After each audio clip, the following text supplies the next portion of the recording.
Hello, everyone, and welcome to Super Podcast Action Committee, episode 152. Andrew Eisen here, along with Zachary Knight. Hello, Zachary. Hello. Zachary, Matthew wants to know if you are on Windows 10. No, he's not. Neither am I. I have been tempted to partition my laptop's hard drive and reinstall Windows 7 just to get Windows 10, but I'm too lazy to repartition my hard drive in order to do so because Windows, unfortunately, will not install on a secondary partition. It has to be on the primary partition, which kind of makes things difficult when my Ubuntu installs on the primary partition. So, and I don't know how to move it to a secondary partition, and I don't really want to either. And I don't really feel like reinstalling Ubuntu in order to do all this. So, no Windows 10 here. Okay. Although Yeah. I am tempted to pay, I really do want to pay $1.49 in order to play solitaire. Oh, yeah, I saw something about that. How I normally deal with it is I don't bother with a Windows operating system until at least Service Pack 1. Yeah, and that's always a good rule of thumb. It can get pretty messy for the first half a year or so. Mm-hmm. So, Delirical has Windows 10 and no problems yet. That's good. I've heard some good things about 10. There's a few early pains and growing pains and a few bugs that you'd expect. I mean, nothing huge like what I'm hearing with Binding of Isaac Rebirth for the 3DS. I hear that doesn't work at all. It's crashing. The enemies are invisible. The patch bricked the entire thing. So really, that's what a NeoGaf forum that's linked in the shop box right now said. So I don't know. How in the world do you release something that horrible? Does Nintendo not do a once over on these games before launching them? They do. There's supposed to be a QA and lot checks and things like that, but maybe Nintendo has finally realized that if it wants to compete, it has to do what its competitors are doing, and that's releasing broken, buggy games. Yeah. So, well, let's see. I am somewhat flying blind right now because I was all prepared. I had all my tabs open, and then I was experimenting with Google Hangout features for something special I want to try next week, and I completely crashed my computer doing it. So, few rules of thumb. This first rule I've learned over the last year and a half, and I think I've finally going to get it through my head. Never ever use XSplit again. It's a terrible program that will not let go of your computer once you start it. You cannot stop it. It will never let go. It is it's a broadcaster that you can use to stream to Twitch and other platforms. Okay. Yeah, that's where I've heard of it. I'm like, the name sounded familiar, but I couldn't remember what it was actually used for. So. Yeah, but yeah, now it makes sense. Now I remember. Yeah, for my money, OBS all the way, open broadcaster software, I think. It's not very user-friendly. It's very confusing, but once you figure out how to use it, it actually works. Mm-hmm. Now, XSplit does work. You just can't seem to turn it off. I mean, I'm hammering on it through a task manager trying to get this thing to close, and it's like, no, I am forever. The other thing I learned is when you're doing a Google Hangout, do not change your camera input in the middle of a Google Hangout because you will never get it back. It will just show your logo forever. There was something else, and yeah, man. So hopefully I'll figure out what I'm doing by next week. Well, last week we had Michael Koretsky on, so we kind of jumped straight into that and didn't have a chance to relax and catch up and see how things were going. So, Zachary, how are things with you? Oh, they're all right. I've been let's see. This week haven't done a lot of gaming this week. I did play some more Minecraft, of course, and I'm enjoying Temple Run 2 on the iPhone because I figured out a nice little cheat on it, because you can buy extra characters. You earn enough coins through playing the game that you can buy new characters. And so some of them are like 10,000 coins, some of them are 50 and 250,000 coins, etc., etc. Well, I figured out that if you turn off cell phone data on you don't allow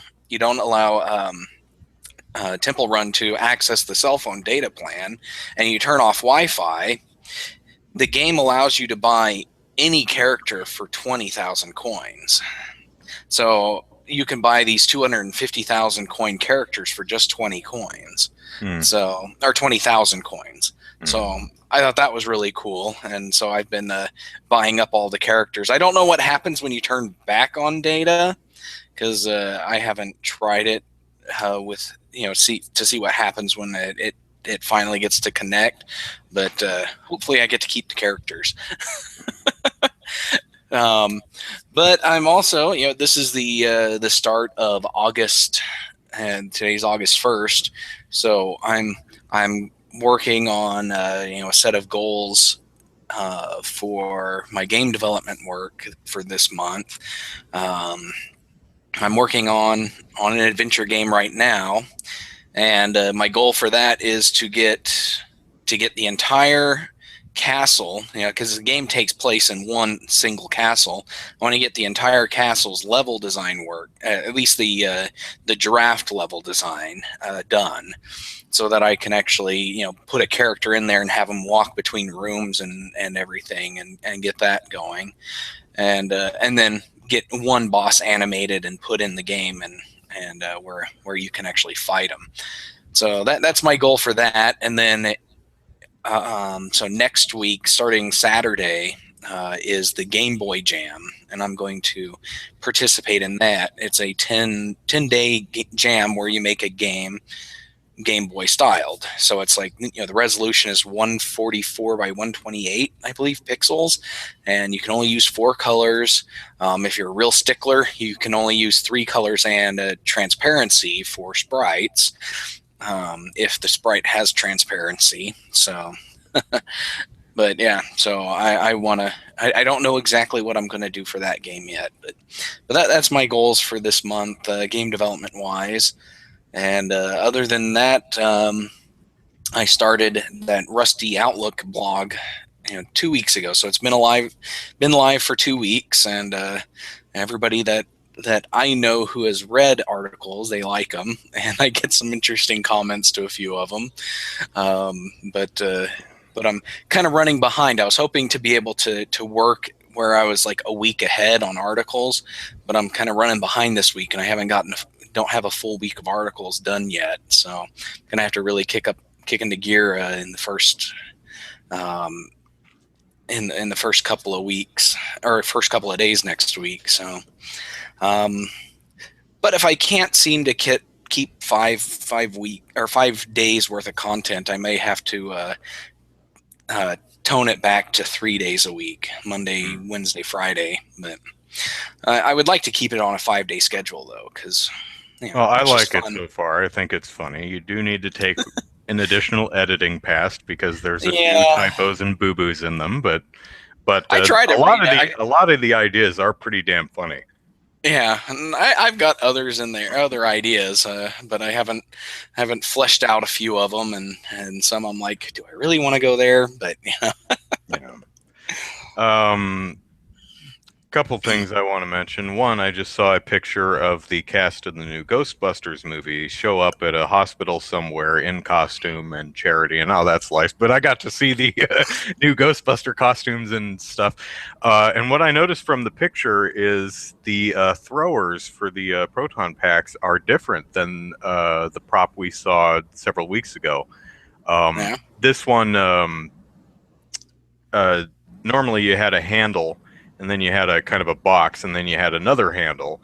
This one has a real big box on the ass end with the hose sticking out the other end.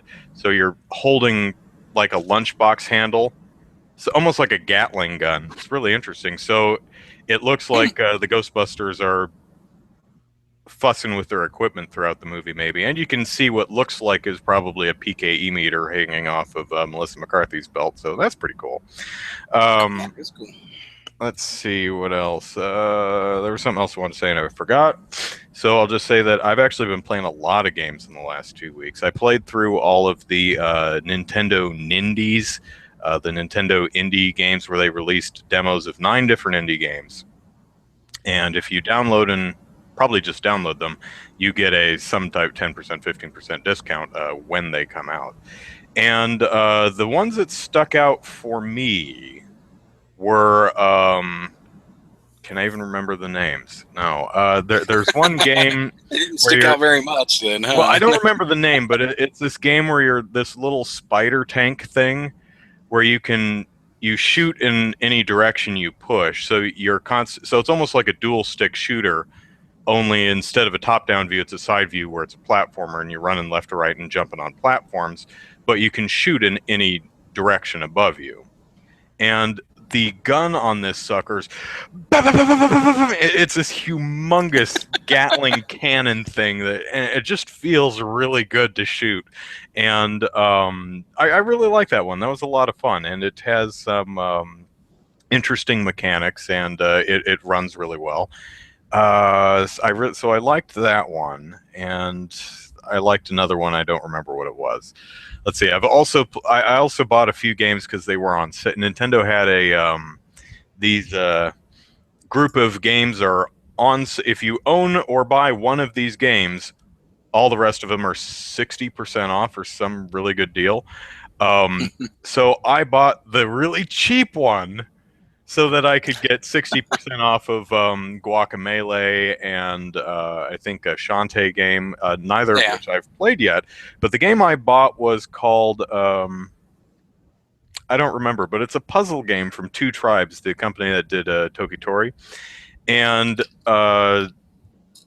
it's a puzzle game where there are little cubes, colored cubes that go in one direction until they hit a wall and then they turn right. So you have to, kind of like Lemmings, you have to put little panels down that tell them to go a different direction or to slide them to the side and guide the cubes to the exit. And I thought that game was pretty fun. I'm currently playing Child of Light right now. Ubisoft put that on sale, so I bought it, and really enjoying that game. It's a very watercolor looking game, gorgeous aesthetic. So it's kind of like a Muramasa the Demon Blade in the sense that it's really attractive, but this one distinguishes itself in being actually fun to play. I know I just pissed some of you off. Muramasa, gorgeous game, but man, just didn't really enjoy playing it. Child of Light, though, is actually, it's an RPG. It's not an action brawler slasher. And it's got a really interesting battle mechanic that's a lot of fun. So I'm playing it now, and I'm quite enjoying it so far. What else? Oh, I also played a Mighty Switch Force, which is short, although it does have a lot of time attack type of stuff. So there's plenty to do, but there's only 15 levels, 17 levels. 15, something like that. But once you beat all the levels, it opens up the hyperdrive edition of those levels. So remixed versions that are harder, and you want to get the par time. And man, timing is very. You have to. There are blocks that phase in and out of reality, so you'll have a block that you can stand on and a block that's way in the background. And when you push the button, they switch places. So if you're standing here and jump over here, while you're in the middle of the jump, you push the button to switch to get something to land on. If you miss and hit the button here, the block comes forward and squishes you. So there are other blocks that you actually have to land in so that they'll shoot you somewhere else. And you have to time that sucker just right because it shoots you all over the screen. It's like the blast barrels in Donkey Kong Country, except once you hit a blast barrel, you're in the barrel. You don't actually have to hit a button to get the barrel to catch you. So yeah, I've been playing a lot of games and it's been great. I actually played a little bit of No Pineapple Left Behind, Oh yeah, which how's that? it's I'm gonna talk to the developer about it, but um I only played it for maybe 20 minutes because I had something else somewhere to be. I love the music. It's got this almost what I think of as like a Stalin-esque Soviet march type of boom ba boom ba boom ba boom. You know, no pineapple left behind. And the music is great. I'm really loving it. Nice. What's interesting about the game is you are a teacher, or you're in charge of a school and running the school and making it money so that it doesn't close. Um, so you have to hire a teacher, and all the teachers average about $300 a day. I didn't know teachers made that damn much. How much again? $300 a day. What is that? That's It's a lot. yeah. I'm gonna have to pull out my calculator now. But the it's over twice what I make. I'm like, teachers don't make this much, but whatever. For the context of the game, you hire teachers, you put them in the classrooms, and then you use your magical powers to. Well, that makes about $300 a day, roughly $40,000 to $45,000 a year. That's seems to be a a decent salary. I don't know. Okay, maybe that's pre-tax, and that's where I'm having a problem. Yeah. Well, if I were to multiply that out into, because that's just 30 weeks. I don't know exactly how long a school year is, but there is the 3 months off at summer. So I just went 30 weeks, and that comes out about $45,000. So. Yeah, but I've heard teachers are struggling with something in the 20. I don't know anyway that makes that. Even Oklahoma pays over 30,000. Oh, that's good. Maybe so. I'm thinking of the 80s because I don't know any teachers. Anyway, so all the students have individual names and wants and needs and like little quest things. Like Gerald is a crush on Susie and wants to do this and that and that. And it's incredibly complicated and incredibly confusing. It's like, what the hell? How am I supposed to deal with all this stuff? But if you can turn them into pineapples, they just become a number and they take tests and you don't have to worry about it. Which I think is kind of the point of the game. Yes. If you dehumanize the students and just treat them like a damn number, they're much easier to deal with, and running the school becomes a whole hell of a lot simpler. I think that may be where the developer's going with that. I think so, and that's probably what they're trying to do, because that's one of the criticisms of the No Child Left Behind Act, is that it turns schools into test mills, where the point of school is to learn to take the test at the end of the year so that the school can get their funding. And but it's funny that you bring that up too, because my son, he likes building variety of things in Minecraft, and one of the things that he built recently was a school. And what's funny is that he built this school and then he populated it with teachers and students, and they're all sheep. And so I just have to laugh every time I see that school, because he was showing it off, and I was like, yeah, he was showing it off to somebody, and I said, and just like real school, all the students are sheep. And the guy he was showing it to laughed at that, but my son doesn't quite get the joke. But he just did it because sheep are easy to put into buildings and stuff in Minecraft, and they don't get in your way and mess up stuff and things. But it's still kind of funny. And for students that act up, the punishment is to be sheared, which is hilarious. Yeah, the teachers all have magic powers, so to speak, or special attacks that and they're things like dehumanize or something like that. They're very snarky and clever, and you use those to turn those damn individualistic children back into pineapples to make your life easier and make some money. But still, $300 a day, that's nearly $40 an hour. I don't make that much. And I'm better than teachers. Ner. Well, but still, they're getting paid for just 5 days a week, and Why? for Unless I'm 3/4 of the year. So yeah, that's true. Maybe this is not a year-round school. Maybe that makes up for the off summer. I don't know.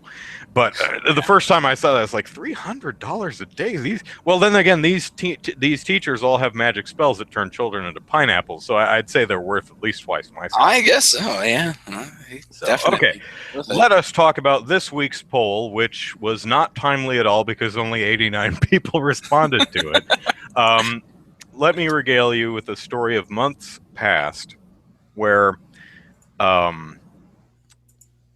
in the fall of 2013, Grand Theft Auto 5 came out for everything but Wii U. And life was good. Except for Wii U owners. Except for Wii U owners who didn't have Grand Theft Auto 5. But neither did PC, so there. So then, in Australia, a group of people in Australia did not like Grand Theft Auto 5 and decided to write a petition complaining about their local store, Target, I guess the chains of stores, Target, and saying not affiliated with Target US. Right. Different companies own it. So they wrote a petition saying essentially Grand Theft Auto features sexual violence towards women, which isn't exactly correct, but they don't like the way women are treated in the game. They don't like the way women are portrayed in the game. And it is unethical of you to sell this game in your stores because it's a family store and we want to be comfortable in your store. So we would like you to put ethics over profits and take this game off of shelves. But feel free to sell Human Centipede and Saw and all those. All the other R and NC and unrated DVDs that you sell, totally fine. Just this one game. This one game is bad. Okay. And this petition was written 15 months after the game came out. I don't know if I'm trying not to be an ass here, but why did it take so long? Did they honestly not hear of this game for an entire year? Were they really careful about the wording of the poll? It always stuns me when, I forget who it was that was it Slash or someone who sued Guitar Hero 3 for his appearance in it like 4 years after the game came out. I'm like, I don't know, because so many people, because there was a lot of people who sued Harmonix and or it was Axl Rose. Yeah, it was Axl Rose saying that no, and it was Slash is not affiliated with something. It was Kurt Cobain's family or estate, and I believe the Cranberries also sued, because it was a lot of things like these bands signed up only because they were promised that their likenesses would only appear when their songs were being played, and that's not how Harmonix made it. They just said, "Oh, these guys are playable characters for everything." Yeah, but a lot of time, Jack Thompson. At the very least, Jack Thompson was ahead of the game, man. He was demonizing the game Bully before anyone had even seen a screenshot. That man was ahead of the curve. Yeah. He didn't complain about games that had come out years ago, like Leland Yee did when California passed the law to try to restrict violent video games, and the only game it would actually restrict, according to California, was Postal 2, a game that was really old by then and no one was playing and was not sold in stores. So I'm always wondering about these complaints about products that are really, really old. I wonder, where have you been? And have you just been sitting on this and seething for years? Or I guess so. Or is it so innocuous that if this thing came out and you didn't notice for over a year, it's probably not that big a deal, right? Delirical mentions that No Doubt he thinks No Doubt soon. I think that's actually who I was thinking of, and not the Cranberries or the Black Eyed Peas. That sounds right. But yeah, I think it might have been No Doubt. So. Yeah. But yeah, like you said, it seems like it's forever. The people seem to have a delayed reaction, and honestly, I have no idea. It's like 15 months after a game's release, and you're just now asking it to not be sold in stores. That doesn't make sense. Yeah. But but had they released the petition within that 3-month window that publishers actually care about sales, I doubt Target would have removed the game, because Take-Two would have been on there. It's like, you better not stop selling our game. Well, I think Target would have said, no, this game sells really well. I think we could weather the storm of a few angry customers and sell and say, oh yeah, we'll work on that. And as soon as the sales dip far enough, we finally got it off the shelves. That stuff is hard. So what happened was, 15 months after the game came out, this petition went up. It collected about 40,000 signatures. If you look at it now, it's just under 50,000. I think at the time Target acted and acquiesced to the demands of the petition and said, okay, we'll take it off store shelves, there's a little over 40,000. There was a counter petition, but it had less than 30,000. When I looked at it, I thought, well, shame on you, Target. It's the principle of the theme, damn it. Don't do that, because it's stupid.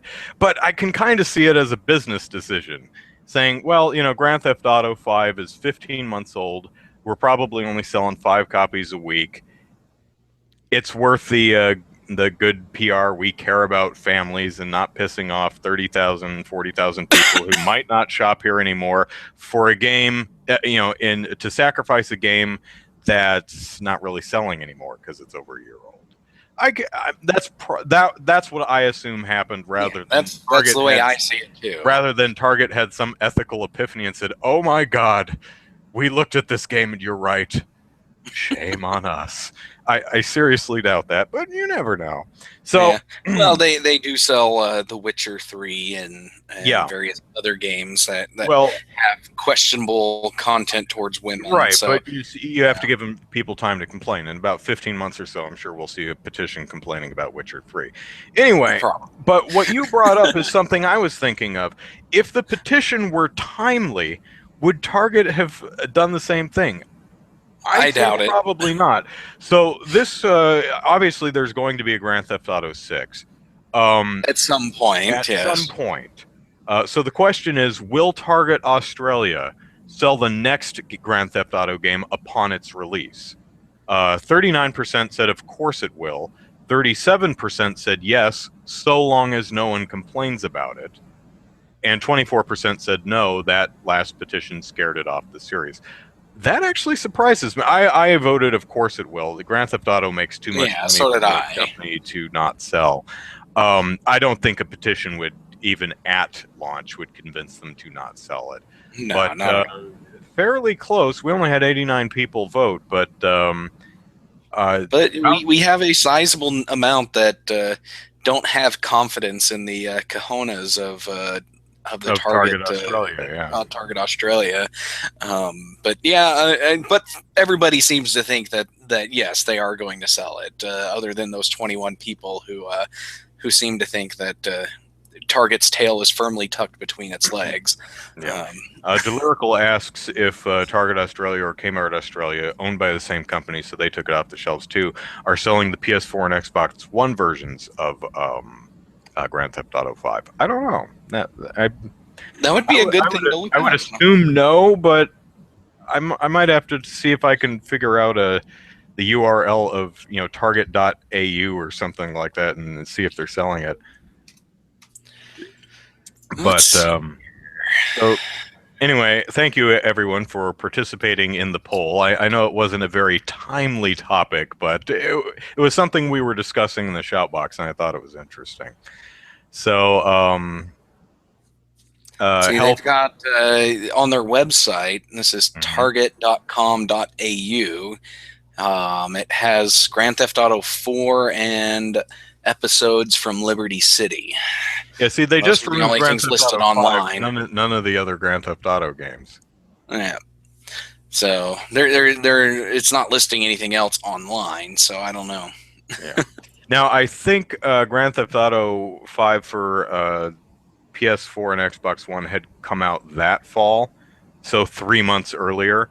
And one of the things that a lot of folks who really don't like the whole sleep with a prostitute, then bean her over the head to get your money back thing, putting it in first person somehow makes it worse. And the first person thing was added to the current gen version of the game.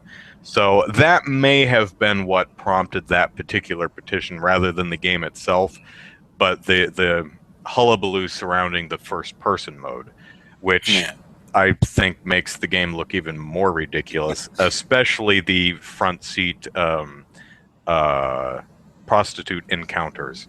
That looks really, really goofy in first person. You think it looks silly and zoomed out? Man, it looks. Yeah. But whatever. So a Viper 1985 suggested that we need to start a petition, to have them actually sell it, once it comes close to launch. For well, GTA 6. as I mentioned earlier, there was a counter petition, but it wasn't quite as. It still got over 20,000 signatures. So. I think it was Target probably saying no one's buying the game. It doesn't matter if we take this off the shelf now. So, yeah. Whatevs. All right, moving on to a new topic. Probably our large story of the week. Talked about a Kickstarter game called Necromancer. Which, did we talk about that one before? Because the name didn't sound familiar to me.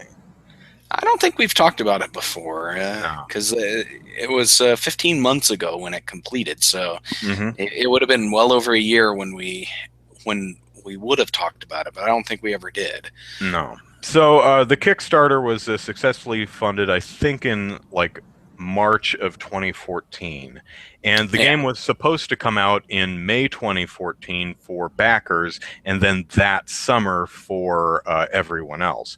Unfortunately, they had issues with one of the devs pulled out, and stuff that happens with these projects, and the game got delayed, and it's still not out yet a year later. Now, the problem here came with there were very few updates. In fact, there were almost no updates this whole year. I looked at the Kickstarter earlier today, and I had it open until my computer crashed, so I'm not looking at it right now, so I'm going off of memory.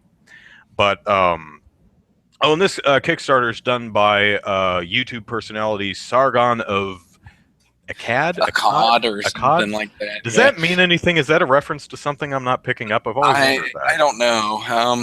But yeah, but the Kickstarter itself was run under his studio name, Otherworld Software. So, which what caught our attention was a very long blog post that was written a week or two ago that was complaining about this. One of the things that the author of this blog pointed out was that Otherworld Software was not actually a company, so Sargon and company were being fraudulent in naming the project as by Otherworld Software. But Sargon points out that a Kickstarter is not actually selling anything, so I can call it whatever the hell I want. Which I've never really given that much thought, but that seems like a nitpicky thing to me. As long as the game comes out, I don't really care if your company has expired in the UK or wherever it is. Yeah. So so anyway, what I was saying is I looked at the Kickstarter, and there were a few, every 2 or 3 months there was a backer post or an update saying almost all of them say this has taken longer than we thought, we're sorry. Here's a few pretty pictures. The last update was January 12th or something like that, and then nothing. Well, they have one July 23rd. Well, right, but that website. But, Right. But that came out the day after this one guy wrote that really long one complaining about this whole thing. So that seemed to really be in a response that's true. to that blog and conversations that Sargon had with that person on a live stream, and apparently Sargon and company had forgotten to inform the backers that they had a new website where apparently some development updates had happened. Oops. So I think what the major point is what I took away from this post is something that James pointed out that I'd never actually looked at, probably because I don't back many Kickstarters and I've never run one myself. But Kickstarter has some best practices for Kickstarter projects. And at Game Politics, we've covered all kinds of weird stuff that's happened with Kickstarters, from stuff that's failed, stuff that gets sued, stuff that I actually wrote a bunch of stuff down and had links open all over the place, and my computer crashed, so I don't have it anymore. But we've talked about the Yog Ventures stuff, the Yog Adventures thing that failed. Clang ran out of money. There's various dramas surrounding Star Citizen. There's the Wii U version of Project Cars is not the Double Fine Adventure we've talked about. Mm-hmm. Yeah, and that one they just finally released the last episode just a couple of weeks ago. Double Fine Adventure. Yeah, that was a couple months ago. A couple months ago. I think that was like May. So I think it was 3.5 years late. But yeah. And the FTC, the doom that came to Atlantic City, the FTC got involved with that one. So there's a lot of wacky stuff that happens in Kickstarter land. But Necromancer, as far as we can tell, is still being worked on, despite them losing one of the folks that was working on it. And even though a kick in the ass though it may have been, it looks like Sargon and people have started communicating with backers where they're at and what's going on. See, I think people were annoyed with Double Fine being 3.5 years later, whatever it was, but Double Fine was continuously updating everyone on where the project was and what they were doing. There was a whole documentary about it. Same thing with the Broken Sword Kickstarter. That one was constantly keeping backers informed. So me personally, almost every single Kickstarter runs into issues or takes longer than possible. It takes longer than initially expected, and a lot of times it's because the scope of the project balloons when the Kickstarter itself becomes popular. Take Sarkeesian's Tropes versus Women project, for example. Originally, that was 5 videos, just 5 videos that were 10 minutes or less. So she estimated something like December at the end of that year. Well, as we all know, the Kickstarter blew up in popularity, and the scope of the project greatly ballooned. It's now 12 videos.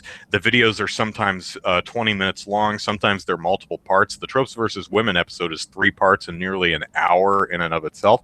So it's been years. December 2012 or 2013 or whenever that was has passed a long time ago. But if you're a backer, Sarkeesian or Feminist Frequency is keeping you abreast of what's going on via her Twitter and the Kickstarter. So every month or two, they have an update saying where they are and what they're doing.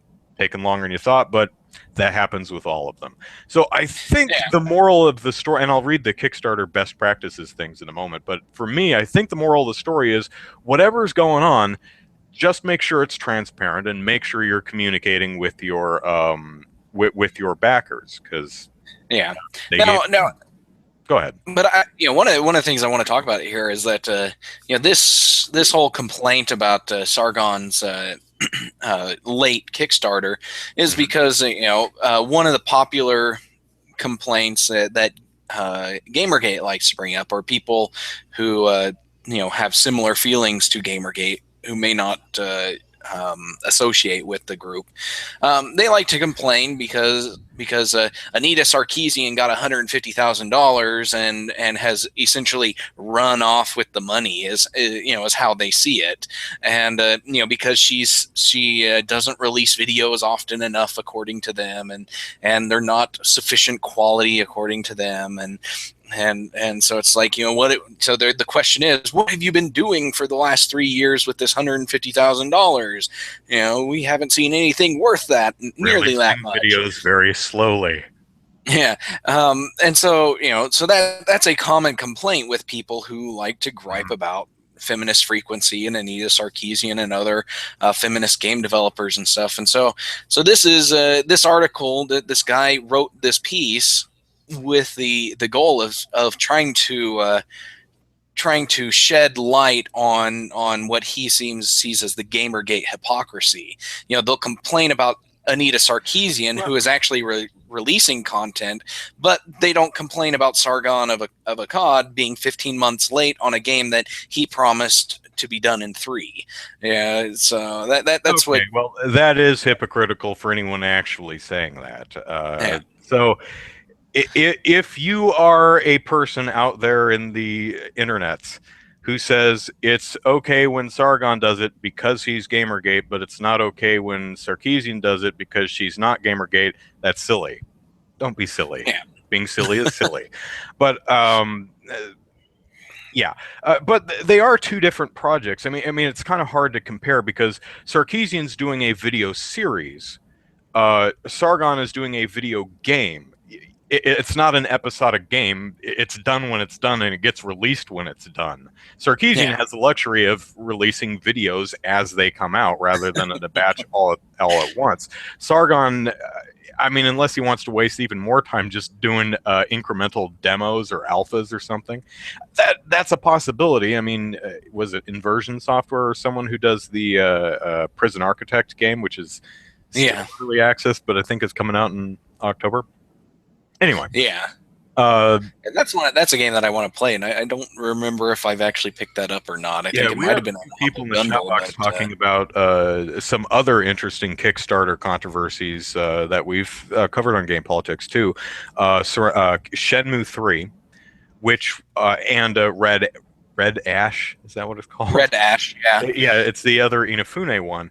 And these are the ones where there's not necessarily anything shady going on, but if you're not crystal clear in your transparency, it looks like there might be something shady going on, and that becomes a real big problem. With Shenmue 3, Sony announced in at E3 that they said, on Shenmue 3 Kickstarter, and if you fund it, it will come. And people were like, wee! And then it was like, wait a minute, is Sony funding this, or is it funding it on the condition of its success? Wait, what's going on here? Is this funded and you're just trying to get extra monies? That makes me feel icky. With Red Ash. Red Ash is the. I think that's a play on Redash, but Red Ash is. Some people were like, well, wait, Inafune, Mighty Number 9 isn't even out yet. Of course, Concept is an entire company; they have more than one team. But they're like, shouldn't you at least? We kind of want to wait and see how Mighty Number 9 turns out before we start investing in another one. And then it turned out in the middle of the project that another company had funded the whole damn thing. And people were like, well, then what's the Kickstarter for? And it hasn't even met its Kickstarter goal. Yeah, so it hasn't met its Kickstarter goal, and it's I think it's almost dead. I think the Kickstarter's almost over. Yeah, but yeah, it's a couple days left. And it's just like under 500,000. Yeah, they have just under 500,000, and they have an $800,000 goal, and they have less than 2 days to go.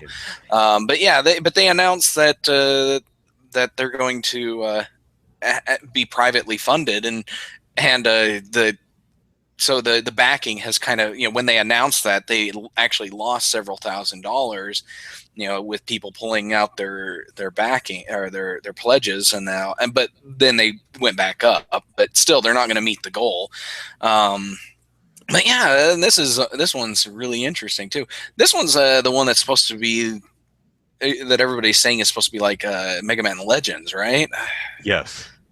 So, but the other thing that's happened, so as I was saying, there's nothing necessarily shady going on, but no. the Kickstarter is not being handled very well because everyone has some really legitimate questions. The other thing that some folks are talking in the shout box about is, or shout box, the chat box, is the fact that the Mighty Number 9 Kickstarter just went way overboard with stuff. I mean, yeah. Yeah, they did. There's plushies and merchandise and a cartoon, and it's like, whoa. Let's just see if you can make a game first, Inafune. I mean, we love Mega Man, but we're putting the cart before the horse here, I think. You're making us really, really nervous. Like you're selling as much stuff as you possibly can, and then are just going to run. Because nothing has actually come out yet, although people have played Mighty Number 9 at various gaming events. Yeah, and it's been getting some decent reviews. So, yeah, I didn't back the Kickstarter, but I'm definitely going to buy it. I think that'll be my birthday present to myself because it comes out 5 days after my birthday. So unless it's delayed, but yeah, if it does come out, I think that'll be my birthday present because I'm a huge Mega Man X fan, and this looks really, really fun. Viper suggests that they should have let the Kickstarter finish and then announce the outside company funding it, and that's probably would have been wiser. But I can kind of appreciate them being upfront in the first place, saying, "Hey, we got this full funded, so all the Kickstarter monies are going towards stretch goals," and that's great. But if you don't actually meet the initial goal, all of the money goes back. You don't get any of the money. Definitely. So, but I think they might have done that because they saw that there was just no way it was going to reach its goal. Yeah, because they announced it like 5 days before it was the Kickstarter was over, and they were still nearly 400,000 away from reaching their Kickstarter goal. So there was absolutely no way they were going to reach it. But I think because they had so many backers, they wanted to let those backers know that the game was going to come regardless of the successful funding or not. Yeah. And so that's how I read into this, and I think that's okay. You want people to know that there's still a positive outcome if you can provide it. Yeah. Man. Our chat is just on the ball with some great comments here. Delirical says, treating Mighty Number 9 like a brand instead of a video game is too much. And I think that's a lot, a good summation of what's going on. Although Laxter says Mighty Number 9 is more of a rebranded Mega Man than a new brand. Yes, definitely. I've always thought it's Mega Man X or 9. So. Yeah, Viper points out, and he's right, that the people have, after we've been fully funded by some Chinese company, I think, that's making some weird console, or says it is. I forget who it is. I had the tab open earlier, but where was I going with that? Oh, people pulled their pledges. There have been people who have already pulled their pledges from this project, and apparently in response to that. So, so let's go over the best practices according to Kickstarter. You should post an update that explains what work has been done, how funds were used, and what prevents them from finishing the project as planned. Work diligently and in good faith to bring the project to the best possible conclusion in a time frame that's communicated to backers. This is for projects that are that can't be finished or are in trouble. Demonstrate that you've used funds appropriately and made every reasonable effort to complete the project as promised. Be honest and have made no material misrepresentations in your communications to backers, and offer to return any remaining funds to backers who have not received their reward in proportion of the amounts pledged, or else explain how those funds will be used to complete the project in some alternate form. And looks like we've got a copy-paste error here in the article, so I'm going to get rid of that right now. From your grave. I don't know what that's supposed to be from, but I don't know either. I edited this article. I don't know how I missed that. Yeah. Anyway, so do you think those are good words to live by when conducting your own Kickstarter project? Oh, definitely, definitely. Because they Kickstarter has gone a long way from since day one. To try to get people running their Kickstarter campaigns to add a lot more transparency. The risk section, the risk analysis section, that was something that relatively new, and that was something that a lot of backers said, "Hey, we want to know if these guys know what their deal is." It's like, do these guys even know what to expect? That could cause a roadblock. So somebody can be perfectly honest in that risks analysis section and say, we know that X and Y can happen, and we are trying to prepare for that inevitability by doing A and B. So they that's something that we need to do. And then timely updates. You want to make sure 2 or 3 times a week while the Kickstarter's running, you want an update, and then afterwards, once every 1 or 2 weeks, I think is a good general rule. I think the closer to development you probably want, or closer to release, you probably want to, increase the rate of updates, coming up to release. But yeah, you just want to get things going, and I haven't backed too many Kickstarters, at least not too many that have been successful. And so the ones that are still in development that I haven't received yet, I believe I get about once a month an update from them. But of course, one of them I follow on Twitter, and so I get updates constantly on Twitter. So, but yeah, they try to post at least once a month on Kickstarter itself. So, but yeah, definitely. If it looks like you're going to have major problems, you definitely want to follow these guidelines that Kickstarter's thrown out. Yeah, Fuse is the name of. Thank you, Viper. Fuse is the name of the company that apparently funded Red Ash. Red Ash. Don't know why that name will not stick. If you're a backer, don't go to Fuse's website. It will not fill you with happy, joy feelings. You will get very concerned based on its website. And if you've seen their website, you know exactly what I mean. It's English-tastic. English-tastic. Yeah. So they wrote their website out in whatever their native language is, and then Google translated the whole thing. Not quite that bad, but it looks like it was written by someone who knows English pretty well and thinks he or she knows American culture really well, but doesn't. Nice. Just my takeaway from the few seconds I spent browsing the site. So for me, I like to see updates at least bi-weekly, once a month bare minimum. Yeah.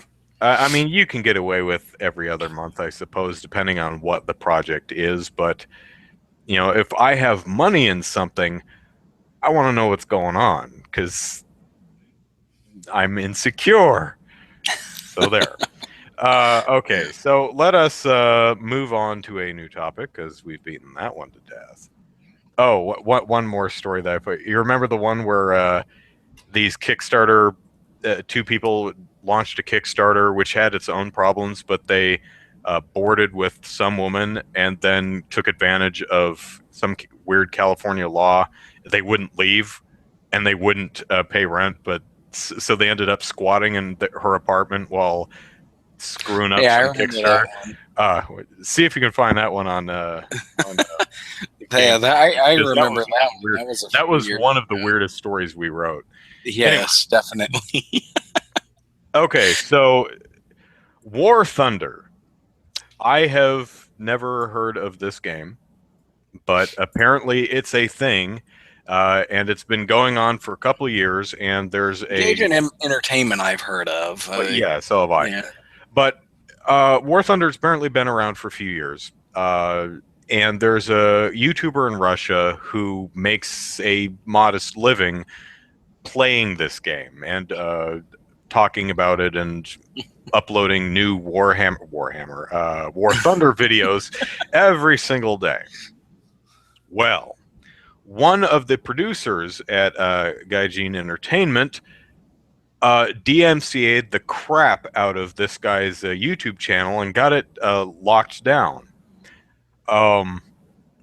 For, as we can imagine, really no good reason. And then apparently sent him some weird contract that says, you know, all your base are belong to me.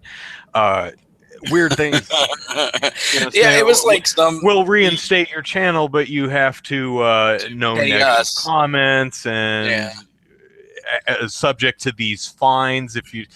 And to the guy's credit, to the YouTuber's credit, he's no.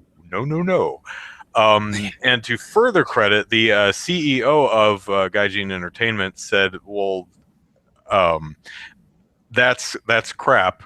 This producer is completely in the wrong, but he's my employee. I'll take responsibility." Called this kid at home. He's 23 years old. So calls this kid at home and apologized and got his YouTube channel reinstated in like 2 days. Unfortunately, when that happens, he lost a bunch of subscribers and things like that. But hopefully he's managed to bring a few back. And I had some highlighted stuff, but again, computer crash and I lost that whole thing. So the guy at Gaijin Entertainment who issued the DMCA takedowns, we don't know his ultimate fate with that company. Apparently the CEO is actually on vacation right now and he'll figure it out when he gets back. Yeah, see, if that were my employee, he would be escorted from the building as quickly and as roughly as possible. And I would potentially seek remediation from him too, because he hurt the developer or hurt Gaijin Games' reputation and stuff. So that could that could potentially require some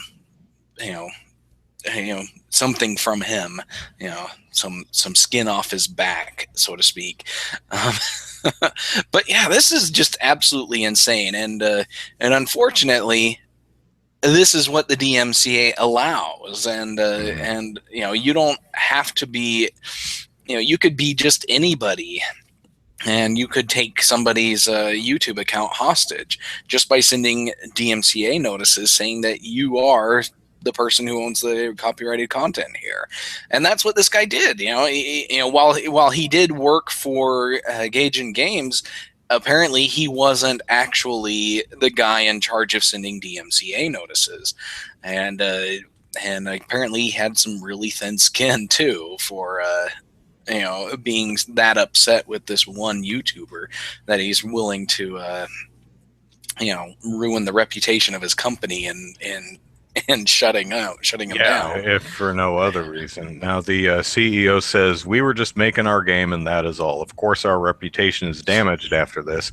I've tried to make everything right, but there is not anything more we could do. We could close the business. A lot of people would be happy if we did that, but not our players. We have more than 1 million players in the game, so what we can do is continue developing the game and improving it." I like this person. This person sounds like a good person. So, I still have no idea what the hell War Thunder is, but it's apparently just a military simulation or simulation. Simulation. I'm terrible. It looks like, based on the pictures on Polygon, I would assume that it's a dogfighting simulator. Yeah. So. Laxter is teasing me, saying that for everything but Wii U was his idea. So say goodbye to your channel, Andrew. And that's funny, but he's totally right. Anyone can issue a copyright claim on anything. You don't have to prove you are who you say you are, or even who you say you are owns the rights to what you're claiming. Yeah. So, Well, it's like while I have a huge problem with a lot of the DMCA, I have a huge problem with the way YouTube handles this too. yeah. Well, and but the thing is YouTube handles it with in compliance of the law. You know, Yes, that's true. because I know I'm trying to think of the company, WordPress, the company that handles WordPress.com. All the blogs there. They have a policy to actually manually review all DMCA notices before they pull anything, so that they can look at this and say, no, that's fair use, or this doesn't even apply to this situation. And they will publish bad actors and stuff like that. But the thing is they open themselves up for direct lawsuits by doing that. Google is complying with the law and taking the safe route within the law by just automatically pulling everything. Anytime they get a DMCA notice, they just pull the content and let the YouTuber and the copyright owner duke it out. But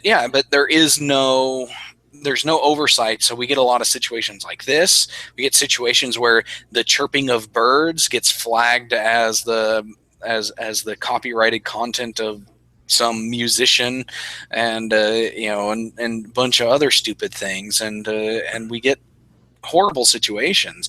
And so, like, you yourself, you make videos, you could get any number of copyright notices or DMCA notices over the videos that the gameplay footage that you put in there, the even the box art that you put on some of your videos. Just the box art itself could get you a DMCA notice if somebody's feeling especially annoying that day.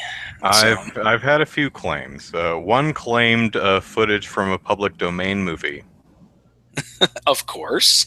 And I sent YouTube all this information about what movie this was and that it's public domain. Here's its Creative Commons license, and nobody owns this. And I tried asking questions like, who is claiming it? Because I just got a copyright strike. They don't tell you even who made the claim, or at least they didn't at that time. Music claims they do tell you. But for that one, they didn't even tell me who was making the claim. I says, no one owns this. It's public domain. It's okay. It's a movie from 1936 or something like that. TriLink 32 says, wouldn't making a claim against something that you don't own technically be identity theft?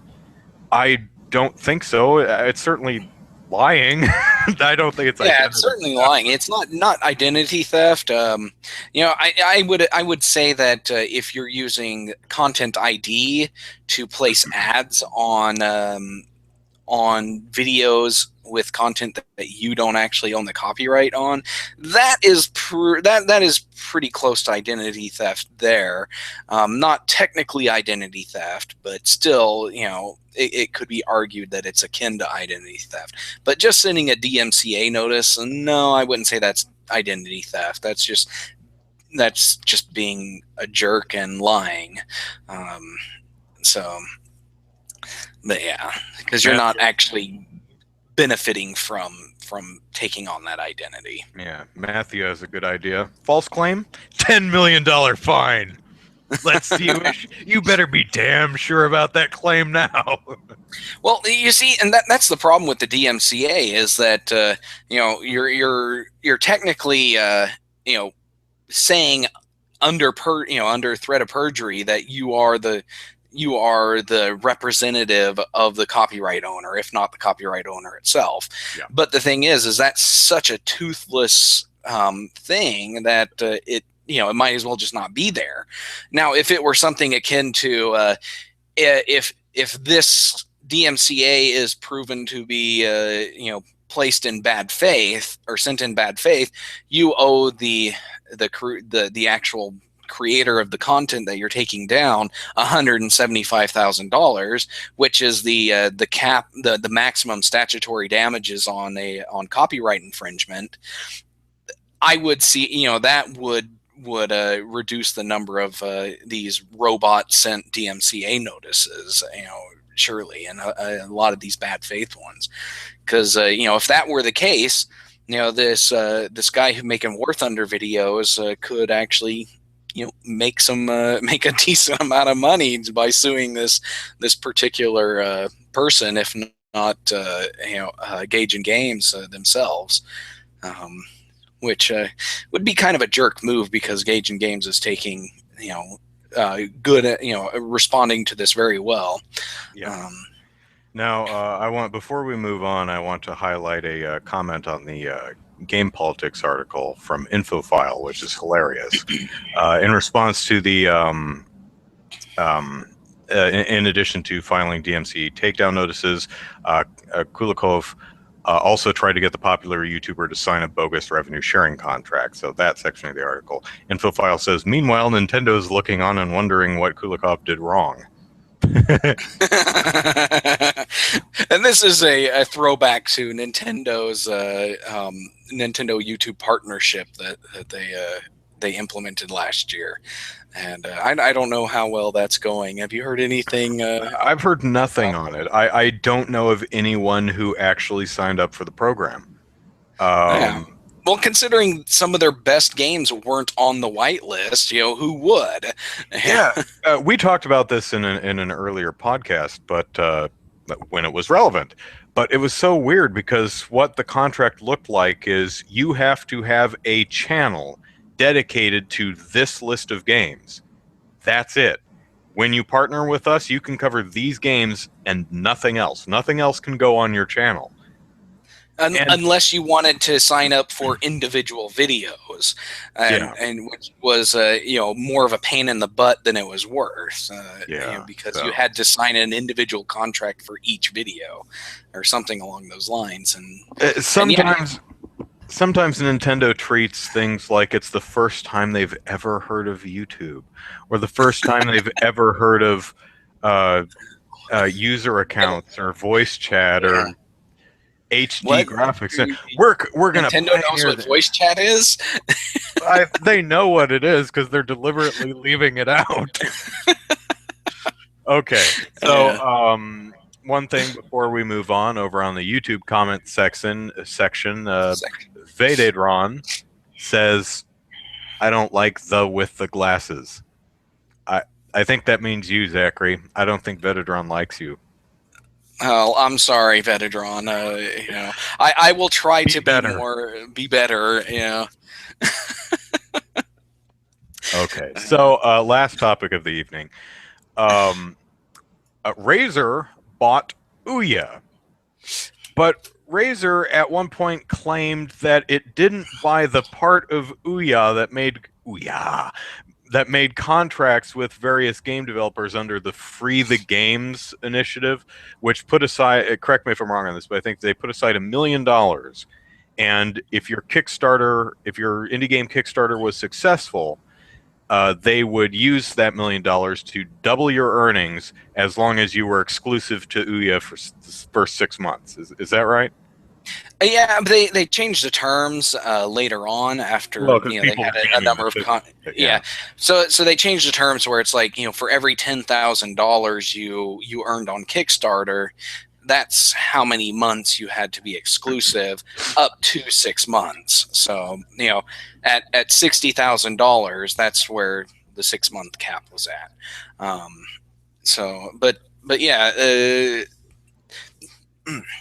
Sorry. So Razer bought Ouya. They bought their the name, the software store, the tech support, and the developer relations staff.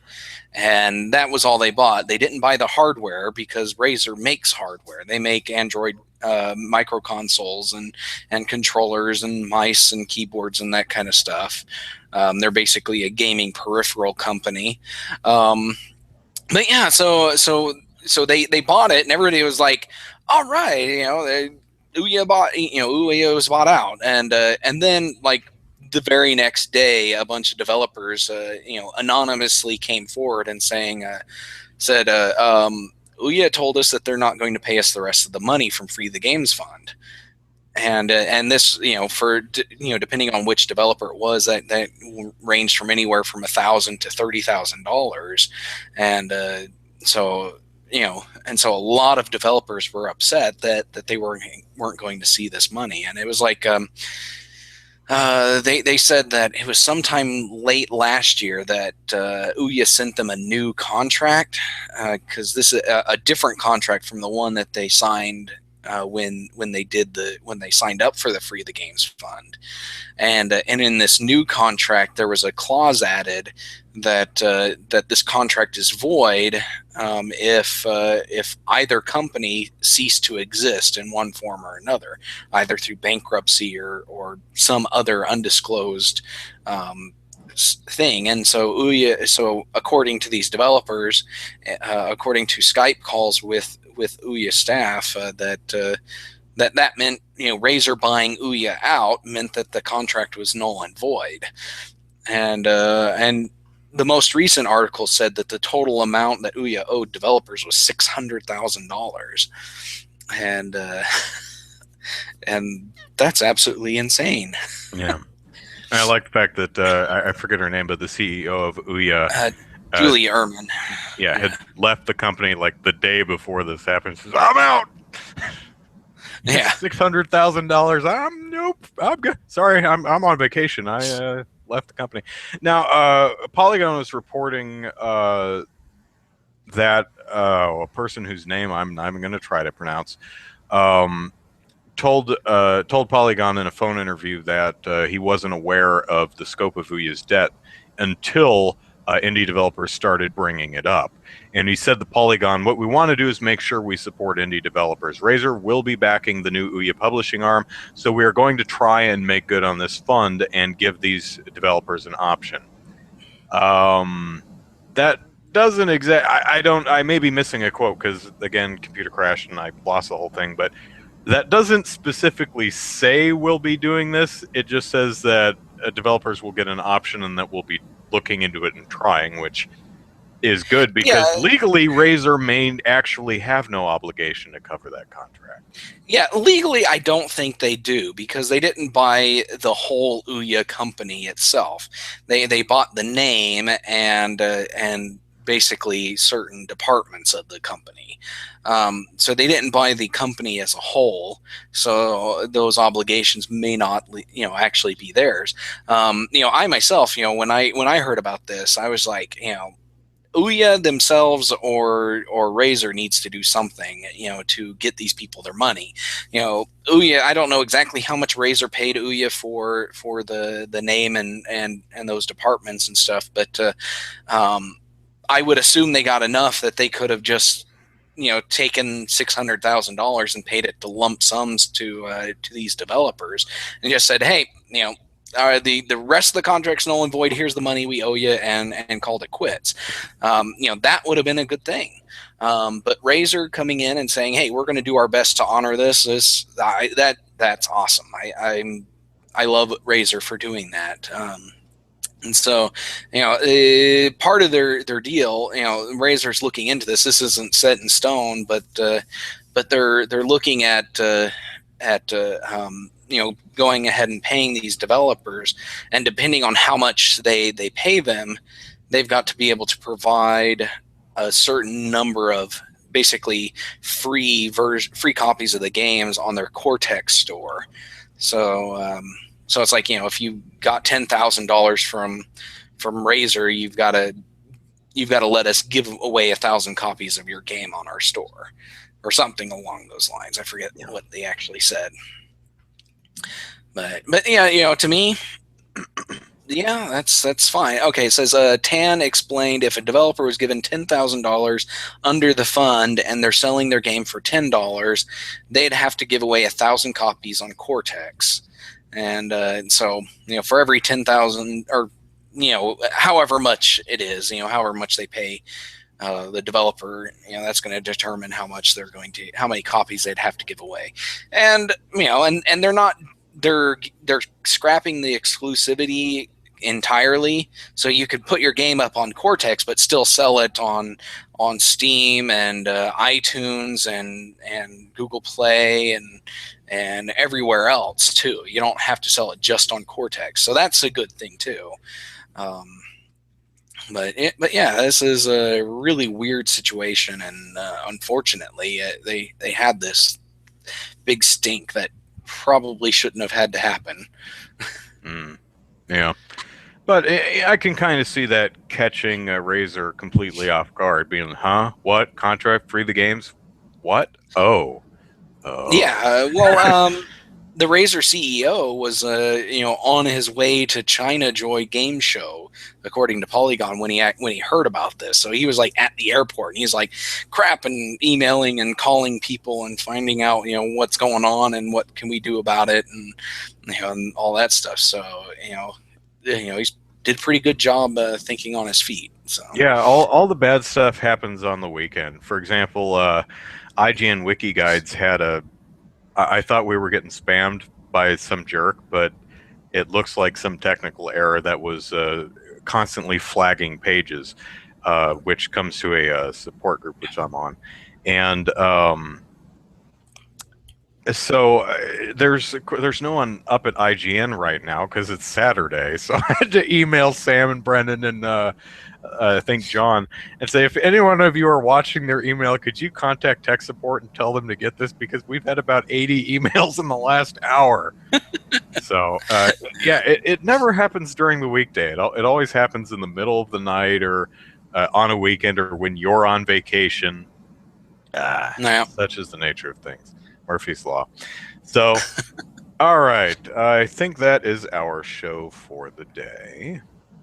Yep. And just checking YouTube to make sure we don't have any comments that need addressing. So, yeah. Well, ask that guy, is this better?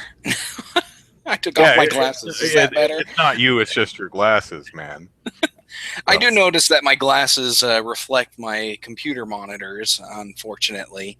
But yeah, I can't do anything about that. Other than turning my monitors off, which means that I can't pay any attention to what we're actually doing. Oh, hey, want to do a quick GamerGate topic before we get out of here? Those are always fun, and our commenters love those. Okay, awesome. So let's do it. The SPJ Air play thing, which we discussed on last week's episode, which had an interview with Michael Kretsky, the guy organizing it, the great GamerGate debate. How that's working is there are 3 GamerGaters and 3 not GamerGaters. One developer who's neutral and 2 journalists and ethics experts. So they're going to be discussing stuff on August 15th. Today, August 1st, the GamerGaters were required to pick 5 issues, 5 things that they want to address with games journalism and the games industry at large. 5 big case studies. These are their big things that GamerGate is all about and wants to talk about and address and make better for people everywhere. So these 5 are sent to the other panelists today, who now have the next 2 weeks to research them and form an opinion on them, and then they'll discuss them at the event on August 15th. Hopefully I didn't say April in there somewhere. August. So my question to you, and folks in the chat, please chime in. What do you think the 5 topics will be? How to keep those filthy women out of video games? No, I'm just kidding. Okay, we're already getting the comments. No, but seriously, politicization of reporting is probably going to be one. So that's one of the big complaints. That I wonder how general the case studies are going to be, because I got the sense that they were going to be a specific thing rather than the general politicization, putting politics in the games. Yeah, or the games reporting. Yeah. I don't know. I don't know of any specific situation where that might come up. But yeah, that general area is probably something that is going to come up. Whether they come up with a specific situation where it happened is beyond me. The next one, it would be reporter and developer relations. They're probably going to bring up the Nathan Grayson, Yeah, Grayson. Grayson, yeah, bring up his relationship with Zoe Quinn. So that's probably the next area. I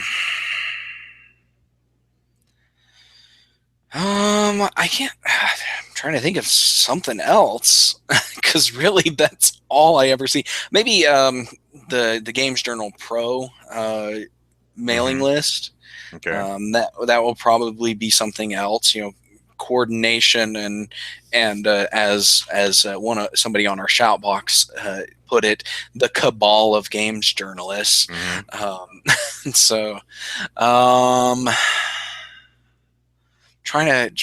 drawing a blank on the other two, two other potential areas.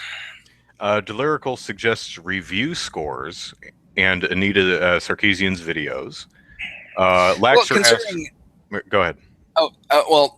Considering Anita's videos are not games journalism, I don't see how that's going to apply.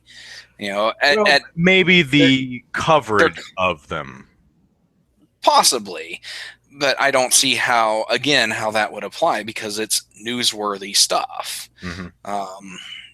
So I don't know. But review scores, yeah, I could see reviews and review scores and how publishers might have sway over reviews. I could see that being a topic of interest and discussion there. Anything about review scores, Lyrical? Anything specific? I don't know. Maybe Metacritic type stuff. I don't know. Maybe this isn't a journalist issue. It's publishers. Publishers basing bonuses and such on the Metacritic score. But again, that's not a journalist issue. That's a publisher issue. But publishers having undue sway on reviews and review scores might be an issue. Matthew, and that goes all the way back to Gerstmann from quite a while ago, who was fired from GameSpot? GameSpot. Ostensibly for giving Kane and Lynch a bad review, which the company had advertising agreement heavily at the time. Gertzman then went on to found Giant Bomb, I think. Is that the right one? Something like that. Yeah. I don't remember Matthew says, PC gamer writer writing about Ubisoft while his girlfriend works there. If I'm remembering this correctly, his girlfriend worked in PR. She wasn't actually a developer. She did work for Ubisoft, but she didn't work as a developer or project lead. I think she worked in public relations or something like that. And he never actually did any reviews or previews. But still, that might come up as a how close is too close type of relationship here. I've heard some people say, well, what about IGN? For example, Audrey Drake used to be one of the Nintendo editors at IGN. She now works at the Nintendo Treehouse.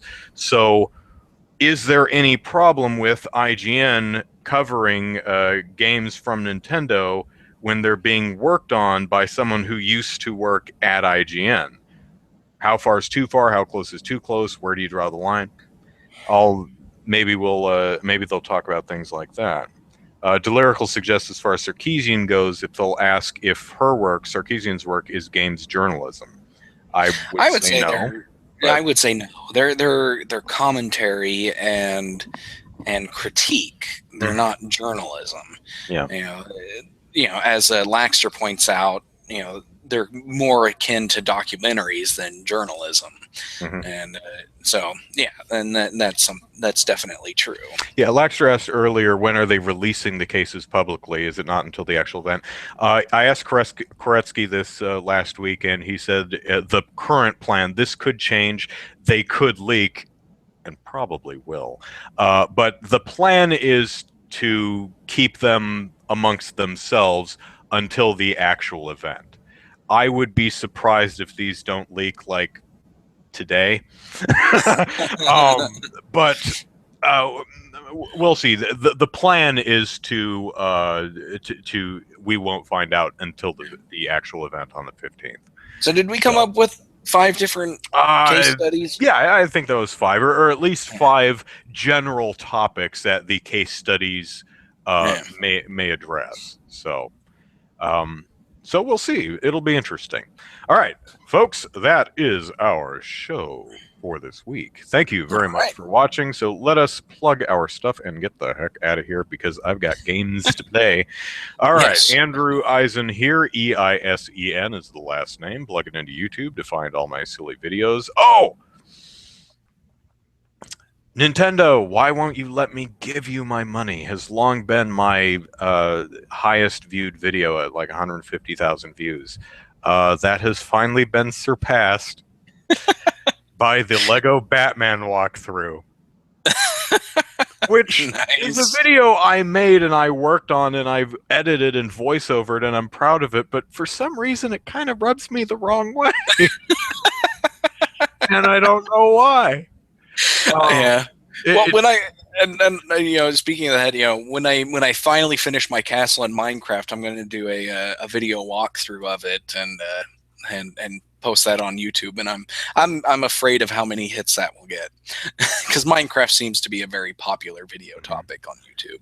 Trilink asks, who was the outspoken chap on last week's episode? He was a great guest. Yes, he was. That was Michael Koretsky. He's the guy who is organizing the GamerGate discussion, the SPJ Airplay event in 2 weeks.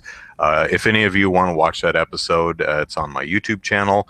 It's episode 151 of Super Podcast Action Committee. So, what was I talking about? Oh, yeah. And also my video, mother reacts to son masturbating. It's a very classy video. You should watch it at work without your headphones on. That one at some point, I noticed a couple of weeks ago that it had over 100,000 views. I'm like, oh my God, when did this happen? And it's currently sitting at over 130,000 views. And then another one, I think my 5th highest viewed video is the how to make fake semen video.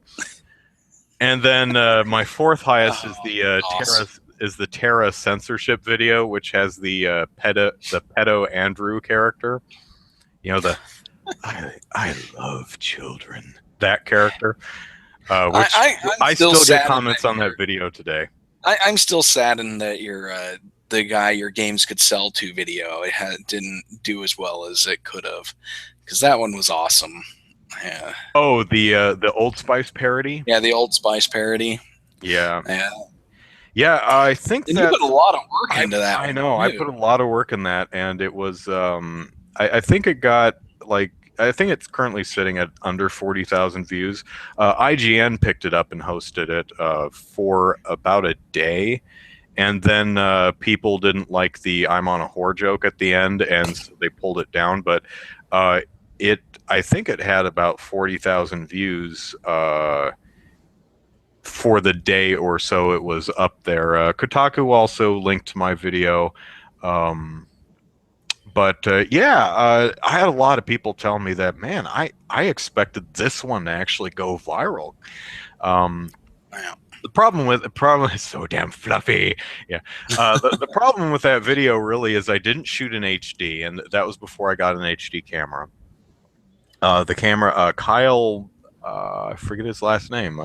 CalMilk99, I think, is his Twitter handle. Lives up north. Came down and shot the thing for me.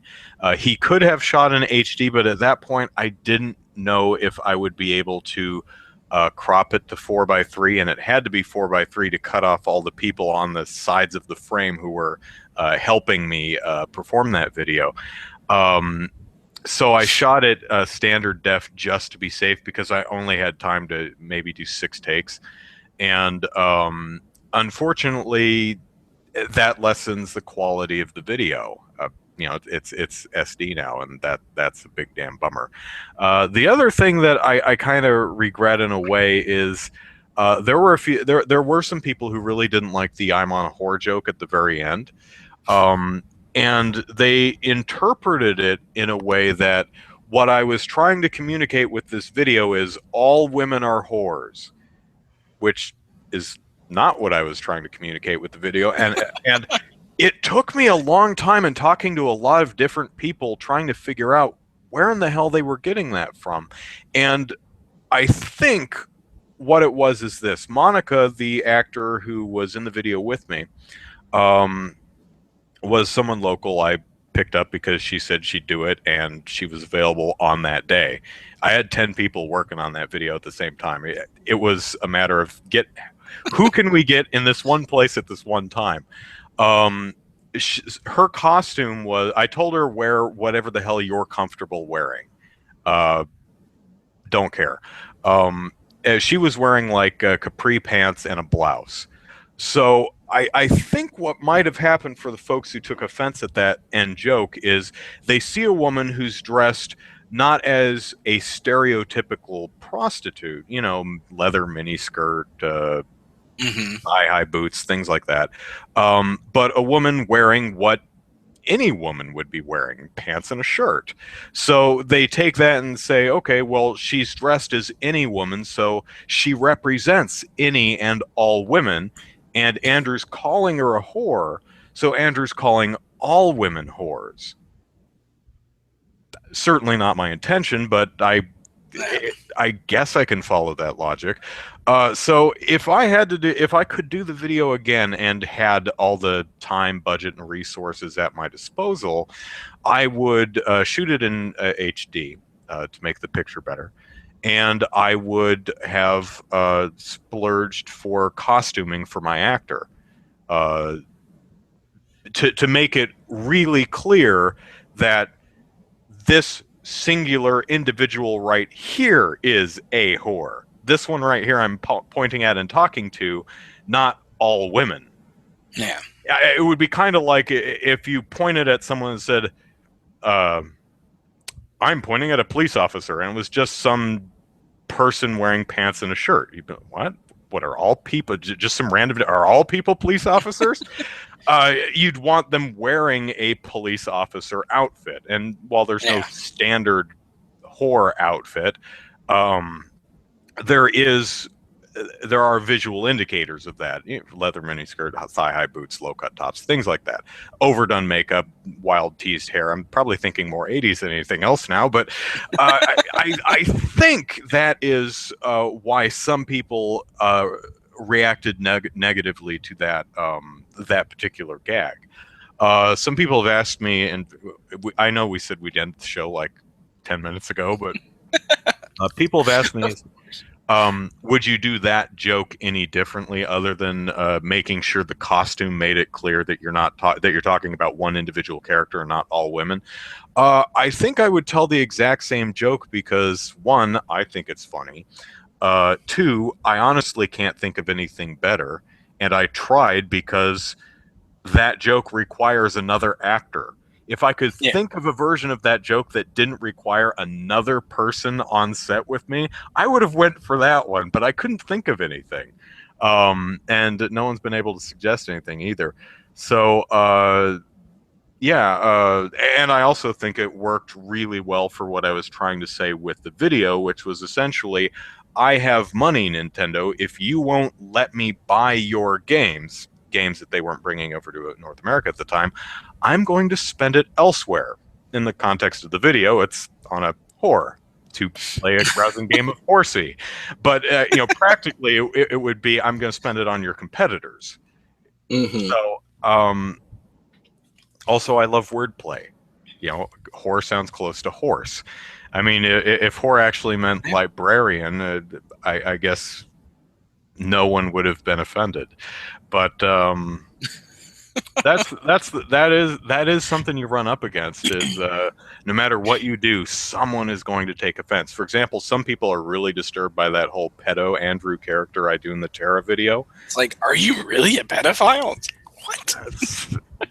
I know it's weird, right? Because people say, well, which one of those three characters? I play three characters. I play a kind of your stereotypical overreactionary person who's mad about something that doesn't apply to them at all, a forum troll, and a pedophile.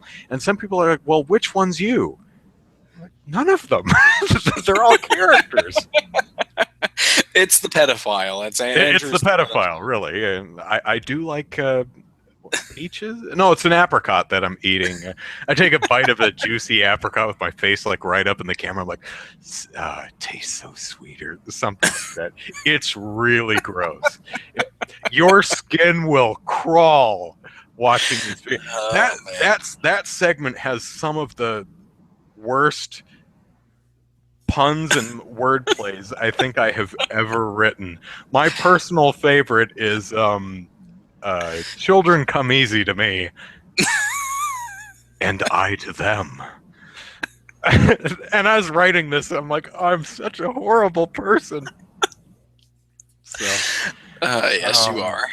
Yeah. Anyway, so if you type my name, Andrew Eisen, Eisen, into YouTube, you can find all these lovely videos where I pretend to be a pedophile, or I make fake semen, or I read a pop-up book based on 50 Shades of Grey. That one was gross. But for some reason, I'm going to spoil it for you. Essentially, I open up the 50 Shades of Grey pop-up book and a dildo pops out, and then I turn the page and I get squirted in the face with ostensibly semen. How I did that one was a friend of mine was hiding below the frame with a syringe full of fake semen and squirting it in my face. And we took probably did several takes of that. And it's really hard to aim with the syringe. So sometimes it would like shoot straight past my face and hit the wall, and we'd have to clean the wall and reset the whole thing. The things I do to entertain people. How am I only making $8 a month with my YouTube ad revenue? I tell you, man. Anyway, okay. I think I think that's enough. What all did I miss in the? Okay, so at Andrew Eisen is the Twitter. Andrew Eisen YouTube is my Facebook. So follow Twitter, like Facebook, watch on YouTube, subscribe, all the fun stuff. Zachary, plug away. I'm going to read the chat. See what I missed. All right. You can follow me on Twitter at Easy Night, and you can also follow my game development work, which I am hopefully going to put a lot more updates over the next month. It's DK_gaming on Twitter and DivineKnightGaming.com, and it's also on Facebook and Google+. Just look up Divine Knight Gaming. And also check out the Oklahoma game development scene at OK Game Devs on Twitter and OKGameDev.com.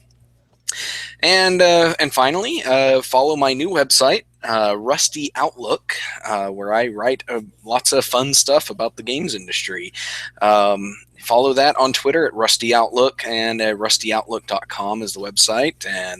And yes, I will try to do better at proofreading. I do give things a once or twice over. I try to write things a few days in advance and then read them once a day to try to get things. But sometimes I kind of let my proofreading slide a bit, but I will try to do better and hopefully have plenty of content coming your way. So that's me. Check all that stuff out. All right. Follow up on the last comments in the chat here. Laxter asks, was I shirtless in that one? Yeah, I'm shirtless in the Old Spice parody video. I really didn't want to be because I am horrifically body shy, but I didn't feel that you could actually do that video without being shirtless. If you're going to parody the Old Spice guy, you have to be shirtless. It's just flat out not going to work otherwise. Right. So I don't gritted my teeth. I don't think I would be able to parody that because I've got a massive gut and you've got pecs and a six pack. You know? Well, not quite, but I do okay. I'm also really white. That video is interesting because, believe it or not, that's me with a medium spray tan. My mom watched the video and she's like, boy, get some sun. I said, I got a spray tan. That's actually that's me with a I was going to go dark, but they didn't have dark that day. So I had to go medium. Let's see. Andrew the Pedo meets Easy Night. Sounds like a kid's book.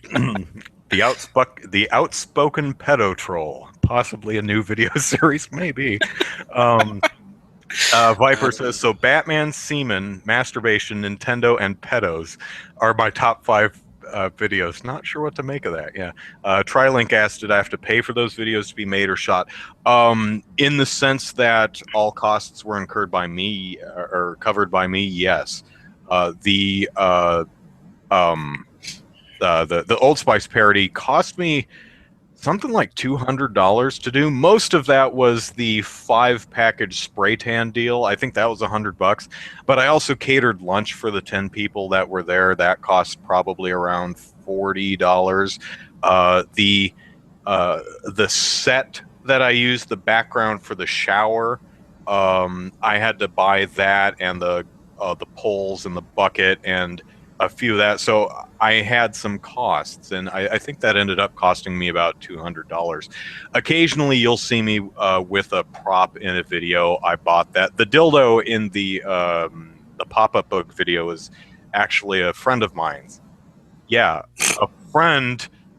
This is how great a friend I am. I am such a I am so trustworthy that I have female friends willing to loan me their dildos for stupid internet videos.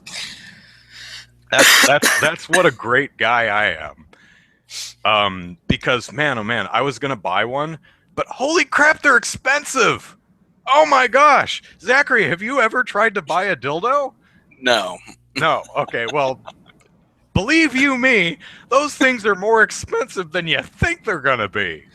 And I looked at him like, I don't want to pay $60 to $80 minimum for a dildo for one silly gag in a video. So I started bitching about this to some of my friends, and a friend of mine says, "Do you want to borrow mine?" I'm like, could I?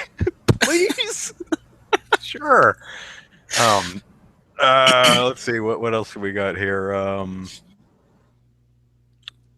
Yeah, okay, I think that's it. So anyway, we've been yammering on enough. Zachary, you did plug your stuff, right? Yes, I did. Okay, good. All right, we will be back next week with episode 153. You've been watching Super Podcast Action Committee. Thank you all so much for supporting us. I'm glad you enjoyed the show. Thanks for chatting with us, and we will see you next week. Take care. See ya.